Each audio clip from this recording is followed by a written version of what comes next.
It's Local Edition. I'm Brad Pomerantz. Thank you so much for joining us again. Our guest is Ted Lieu. Ted is a member of the California State Assembly.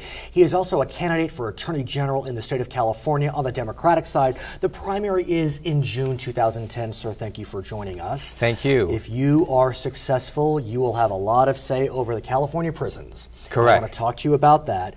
We know our prisons have been exploding with inmates, yet you may have read that the population dropped last year, third straight year in a row. What do you make of that? Yes, it's good that population has dropped, and in fact, in terms of sheer numbers, it's one of the largest drops in the nation. Right, largest drop, actually. So that's a very good trend.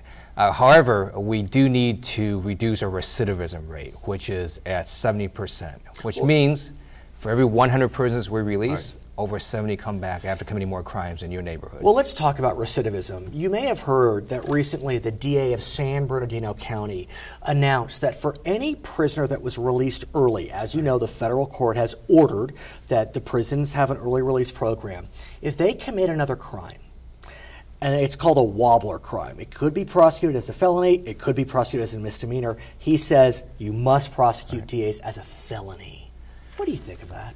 I oppose generally any bright line rules. I think that the DA should apply on a case-by-case basis. To sort of announce a blanket policy like that, I believe, is not what the justice system was intended to do. It's intended to view each case individually. At the same time, I have been a victim of a crime, okay? You may have been as well. It's demoralizing, it's maddening. And I would love to see the perpetrator of the crime against me get the most harsh sentence he can. Yet, do we have the luxury right now to be prosecuting to the hilt? Because that's what I'm hearing, a lot of chest pounding. We've got to put them away forever. Well, clearly for the most dangerous felons, you want that to happen. But there are a group of people that if they were rehabilitated, we can integrate them back into society and not have them commit any more crimes. Because a non-rehabilitated felon is even more dangerous. Now, speaking of recidivism, as you mentioned that, many believe that our recidivism rate, our repeat offender rate is so high because we don't have any programs for these prisoners. And yet in this early release program that was issued by the governor, I don't believe there's a program to help these folks. There isn't. That's why I voted against that bill last year, because we went exactly the opposite way. We actually cut rehabilitation funding. We eliminated about 800 vocational and rehabilitation teachers in state prisons. That is exactly the wrong way that we are going if we want to reduce recidivism. Well, just think about this. If we had just a 50% failure rate, we would have solved a prison overcrowding problem. Because that means over 30-some thousand prisoners do not come back to state prison. And right now we have, I think it's 42,000 too much, I think, or that's what the early release is at a minimum. I wanted to ask you something and get your sense. You've been a prosecutor yourself in the military system.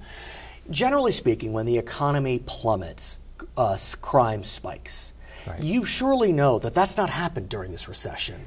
Yeah. Why? Except in San Francisco. Oh, is that true? Yes, okay, but the rest of California, that has not happened. One reason is actually because some of the most dangerous felons are still in state prison. Interesting. And there is a cost to that. It does cost money to do that. That's a debate we should have.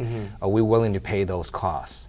Now, I happen to be willing to pay those costs because I think crime also has an economic cost to itself. In our final moments, a crime victims group has filed a lawsuit saying that under California law, you cannot release prisoners early. It was called Marcy's Law. Your sense?